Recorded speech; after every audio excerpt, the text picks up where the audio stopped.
नमस्कार, आप देख रहे हैं छत्तीसगढ़ की खबरें सीके न्यूज। चलिए सीधे आज की बड़ी खबरों पर नजर डालते हैं। आप इस वीडियो को किस शहर से देख रहे हैं, कमेंट में जरूर बताएं। वीडियो पसंद आए तो लाइक और सब्सक्राइब जरूर करें। अंबिकापुर में राशन घोटाला सामने आया है। 3 सरकारी उचित मूल्य राशन दुकानों में लगभग 65 लाख रुपए का अनाज गायब पाया गया। जांच में समिति के अध्यक्ष, उपाध्यक्ष और 4 अन्य के खिलाफ प्राथमिकी दर्ज की गई। जांच में खुलासा हुआ कि चावल, शक्कर और चना खुले बाजार में बेचकर अवैध कमाई की जा रही थी। कलेक्टर की जांच में यह घोटाला प्रमाणित हुआ। अब आरोपितों के खिलाफ कार्रवाई शुरू। छत्तीसगढ़ के सक्ती जिले में स्थित आरकेएम पावर प्लांट में बड़ा हादसा हुआ है। 131 फीट ऊंचाई से लिफ्ट गिरने से 4 मजदूरों की मौत हो गई, जबकि 6 गंभीर रूप से घायल हैं। हादसे के वक्त लिफ्ट में 10 मजदूर सवार थे, जो मेंटेनेंस के काम पर जा रहे थे। सभी मजदूर उत्तर प्रदेश और झारखंड के बताए जा रहे हैं। पुलिस ने मामला दर्ज कर जांच शुरू कर दी है। छत्तीसगढ़ में महिला एवं बाल विकास विभाग में भर्ती का अवसर आया है। अधीक्षक बाल देखरेख संस्था के 55 रिक्त पदों के लिए छत्तीसगढ़ लोक सेवा आयोग ने आवेदन आमंत्रित किए हैं। ऑनलाइन आवेदन 10 अक्टूबर से 8 नवंबर तक www.psc.cg.gov.in पर किए जा सकेंगे। परीक्षा संभावित रूप से 18 जनवरी 2026 को होगी। केंद्र रायपुर, बिलासपुर, अंबिकापुर, दुर्ग और जगदलपुर होंगे। त्रुटि सुधार के लिए 12 अक्टूबर से 14 नवंबर तक ऑनलाइन शुल्क 500 रुपये लिया जाएगा। छत्तीसगढ़ के बेमेतरा जिले के बिरनपुर हिंसा मामले में करीब 2 साल बाद आज से ट्रायल की शुरुआत हो रही है। सीबीआई की चार्जशीट में खुलासा हुआ कि हिंसा के दौरान मुख्तार, अकबर, जनाब और जलील ने भीड़ को पुलिस पर पत्थर मारने के लिए उकसाया था। चार्जशीट के मुताबिक भुवनेश्वर साहू को मस्जिद के पास ले जाकर पीटा गया था। अब रायपुर की स्पेशल कोर्ट में 8 से 10 अक्टूबर तक 23 गवाहों के बयान दर्ज होंगे। धमतरी के रुद्री बैराज में इस वक्त खतरे जैसा नजारा देखने को मिला। गंगरेल बांध से करीब 10,500 क्यूसेक पानी छोड़े जाने के बाद भी तेज बहाव के बीच बच्चे नदी में नहाते दिखे, जबकि सुरक्षा के कोई इंतजाम नहीं थे। पिछले साल यहां एक व्यक्ति की मौत भी हो चुकी थी, लेकिन इस बार भी प्रशासन ने चेतावनी या निगरानी की कोई व्यवस्था नहीं की। रायपुर जंगल सफारी की बाघिन बिजली को इलाज के लिए गुजरात के वनतारा भेजा गया है। 8 साल की बिजली को यूट्रस और ओरल इन्फेक्शन है, जिसके चलते उसे ट्रेन से शिफ्ट किया गया। इस दौरान फॉरेस्ट अधिकारी बिना टिकट प्लेटफॉर्म पर पहुंच गए, जिस पर रेलवे ने चालान काट दिया। वन मंत्री केदार कश्यप ने बताया, बिजली का इलाज करीब 1 महीने तक चलेगा। रायपुर में साइबर ठगी रोकने के लिए पुलिस ने बैंक अधिकारियों की मीटिंग बुलाई। एसएसपी डॉक्टर लाल उम्मेद सिंह ने कहा, डिमांड ड्राफ्ट को वेरीफाई करें और जो व्यक्ति बार बार नया खाता खुलवा रहा है उस पर नजर रखें। पुलिस को शक है कि ऐसे मामले म्यूल अकाउंट से जुड़े हो सकते हैं। बैठक में लीड बैंक मैनेजर और कई वरिष्ठ अधिकारी मौजूद रहे। रायपुर में नशीली दवाइयों और कफ सिरप बेचने वाले 4 आरोपियों को 10 साल की सजा और 1-1 लाख रुपए जुर्माना सुनाया गया है। जुर्माना न देने पर 2 साल की अतिरिक्त कैद भुगतनी होगी। वहीं हेरोइन बेचने के एक आरोपी को 6 साल की सजा और 60,000 रुपए जुर्माना हुआ है। यह मामला साल 2022 और 23 का है, जिसे पुलिस ने कार्रवाई कर कोर्ट तक पहुंचाया था। छत्तीसगढ़ में अगले 3 दिन बारिश के आसार हैं। 30 जिलों में येलो अलर्ट जारी हुआ है। आंधी, गरज चमक और बिजली गिरने की चेतावनी दी गई है। सूरजपुर, कोरिया और बलरामपुर में मौसम सामान्य रहेगा, जबकि सरगुजा में धुंध छाने लगी है। इस बार अक्टूबर में 157% ज्यादा बारिश दर्ज की गई है और मानसून की वापसी 15 अक्टूबर के बाद होने के संकेत हैं।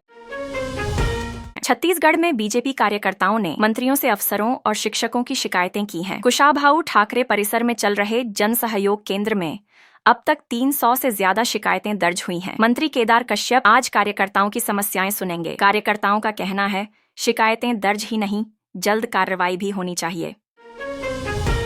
गरियाबंद में कलेक्टर भगवान सिंह उइके का एक वीडियो वायरल हो रहा है, जिसमें वे ग्रामीणों से कहते दिखे, ज्यादा होशियारी मत दिखाओ। दरअसल ग्रामीण तालाब पर कब्जे की शिकायत लेकर जनदर्शन में पहुंचे थे। ग्रामीणों का आरोप है कि मालगुजार परिवार ने तालाब में हैचरी बना दी, जिससे पानी नहीं भर पा रहा और संक्रमण का खतरा बढ़ गया है। वहीं कलेक्टर का कहना है, ग्रामीण बदसलूकी कर रहा था, गलत प्रचार किया जा रहा है।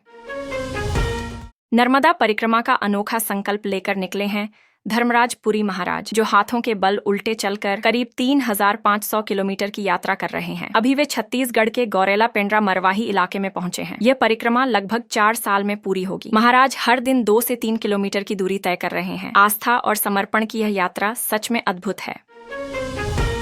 रायपुर स्थित आईआईटी के एक छात्र पर गंभीर आरोप हैं। उसने 36 छात्राओं की तस्वीरों को एआई की मदद से अश्लील रूप में तैयार किया। छात्र के लैपटॉप और मोबाइल से 1000 से ज्यादा फर्जी फोटो और वीडियो बरामद हुए। छात्राओं ने शिकायत की, जिसके बाद छात्र को निलंबित किया गया, लेकिन पुलिस में अभी तक रिपोर्ट दर्ज नहीं हुई। पीड़ित छात्राएं प्रशासन से मांग कर रही हैं कि साइबर पुलिस जांच कर आरोपी के सभी डेटा को हटाए।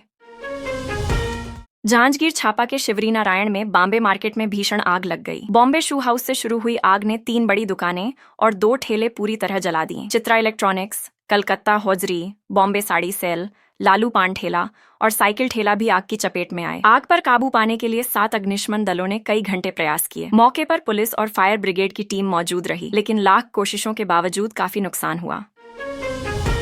महादेव ऑनलाइन सट्टेबाजी केस में बड़ा फैसला। सुप्रीम कोर्ट ने सभी 12 आरोपियों को जमानत दे दी। इनमें भीम सिंह यादव, अर्जुन यादव, चंद्रभूषण वर्मा और सतीश चंद्राकर समेत बाकी आरोपी शामिल हैं। ये सभी पिछले 2.5 साल से रायपुर सेंट्रल जेल में बंद थे। सुप्रीम कोर्ट की जस्टिस MM सुदरेश और सतीश चंद्र शर्मा की पीठ ने सुनवाई के बाद जमानत का आदेश दिया। अब आरोपी अगली सुनवाई तक जमानत पर रिहा रहेंगे। बलरामपुर में 10 साल के मासूम हार्दिक रवि ने फांसी लगाकर आत्महत्या कर ली। बालक घर के एक कमरे में अकेला था, तभी उसने यह दर्दनाक कदम उठाया। पिता भारत जसवंत रवि और परिवार के अन्य सदस्य तुरंत अस्पताल पहुंचे, लेकिन डॉक्टरों ने उसे मृत घोषित किया। घटना ने परिवार और नगर में शोक की लहर फैला दी है। पुलिस आत्महत्या के कारणों की जांच कर रही है। यह घटना अभिभावकों और समाज के लिए गंभीर चिंता का विषय बन गई है। रायपुर के गोंदिया डोंगरगढ़ चौथी रेल लाइन को केंद्र की मंजूरी, लागत 2223 करोड़ रुपए। मुख्यमंत्री विष्णुदेव साय ने प्रधानमंत्री और रेल मंत्री का आभार जताया। 88 किलोमीटर लंबी इस परियोजना में 15 बड़े पुल, 123 छोटे पुल, 1 सुरंग और 5 रोड ब्रिज शामिल होंगे। पूरा होने पर प्रतिवर्ष 30 लाख 6 लाख टन अतिरिक्त माल यातायात संभव होगा। औद्योगिक और व्यापारिक क्षेत्र को मिलेगा लाभ। पर्यावरण के लिहाज से भी यह परियोजना फायदेमंद। हर साल 23 करोड़ किलोग्राम कार्बन डाइऑक्साइड कम और 4 करोड़ 46 लाख लीटर डीजल की बचत। मुख्यमंत्री ने कहा कि यह छत्तीसगढ़ और मध्य भारत की अर्थव्यवस्था के लिए ऐतिहासिक कदम है।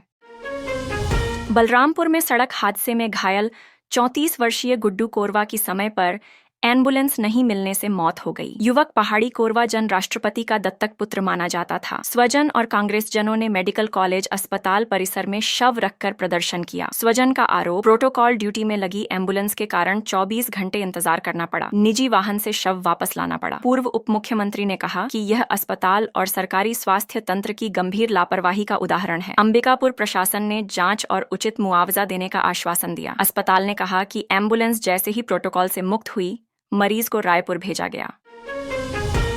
रायपुर के DKS अस्पताल में इलाज कराने आए मरीज देबाराज बेहरा का मोबाइल चोरी हो गया। चोरी गए मोबाइल में मौजूद फोन पे ऐप से कुल 72,800 रुपए ऑनलाइन ट्रांसफर कर लिए गए। पुलिस ने गोलबाजार थाने में शिकायत के बाद मामला दर्ज कर जांच शुरू की है। पुलिस मोबाइल और ऑनलाइन ट्रांजैक्शन को ट्रेस कर अज्ञात आरोपी की पहचान में जुटी हुई है। स्वस्थ होने के बाद मरीज ने बैंक खाता जांच कर ठगी का पता लगाया और रिपोर्ट दर्ज कराई। अंबिकापुर के मिस्टर मिंट क्रिप्टो घोटाले में एक बड़ी गिरफ्तारी हुई है। मुंबई पुलिस ने डायरेक्टर बल्ली छाबड़ा को अंबिकापुर से पकड़ा और ट्रांजिट रिमांड के बाद मुंबई भेजा। इस घोटाले में देश भर के लगभग 1 करोड़ निवेशकों से अरबों रुपए की ठगी की गई थी। पुलिस का कहना है कि बल्ली की लोकेशन उसके जन्मदिन पार्टी की फेसबुक पोस्ट से ट्रैक की गई। मुंबई पुलिस ने निवेशकों से अपील की है कि वे 1930 हेल्पलाइन या नजदीकी साइबर सेल से संपर्क करें। रायपुर में 2 सांडों की लड़ाई के बीच सड़क पर स्कूटी सवार एक लड़की अचानक आ गई। लड़ाई की टक्कर से लड़की स्कूटी समेत सड़क पर गिर गई, लेकिन गनीमत रही कि उसकी जान बच गई और गंभीर चोटें नहीं आईं। यह हादसा रायपुर के समता कॉलोनी का बताया जा रहा है। वीडियो सोशल मीडिया पर जमकर वायरल हो रहा है। लोग इसे खतरनाक और फनी दोनों तरीके से देख रहे हैं।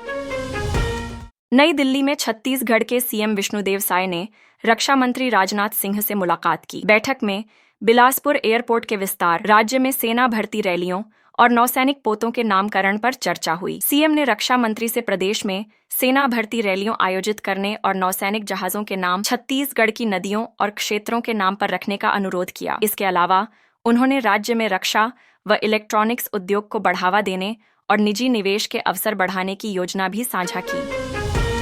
दंतेवाड़ा में इंस्टाग्राम रील बनाने के चक्कर में 6 युवकों को महंगा झेलना पड़ा। युवकों ने चलती कार से स्टंट किया और वीडियो वायरल हो गया। ट्रैफिक पुलिस ने युवकों की पहचान कर थाने बुलाया और मोटर व्हीकल एक्ट के तहत 3,100 रुपए का जुर्माना लगाया। पुलिस ने चेताया कि भविष्य में ऐसा दोबारा करने पर सख्त कानूनी कार्रवाई होगी और जनता से नियमों का पालन करने की अपील की। जशपुर में पुलिस ने शराब तस्करी पर बड़ा अभियान चलाया। राष्ट्रीय राजमार्ग पर ट्रक रोका गया जिसमें लगभग 25 लाख रुपए की अवैध शराब बरामद हुई। इस मामले में पंजाब के 2 तस्कर गिरफ्तार किए गए हैं। पुलिस ने बताया कि आरोपियों से पूछताछ जारी है और अवैध कारोबार के खिलाफ सख्त कार्रवाई की जाएगी। बिलासपुर में हत्या के आरोपी मुकेश कांत ने जेल से फरार होने के बाद सरेंडर किया, लेकिन जहर खा लिया। मुकेश की पत्नी ने आरोप लगाया कि अंबिकापुर जेल के प्रहरियों द्वारा मारपीट और वसूली की जाती थी। कलेक्टर कार्यालय में सरेंडर के बाद भी मुकेश को सही सुरक्षा नहीं मिली, जिसके चलते उसने जहर खा लिया। अब उसे सिम्स अस्पताल में भर्ती कराया गया है और इलाज जारी है।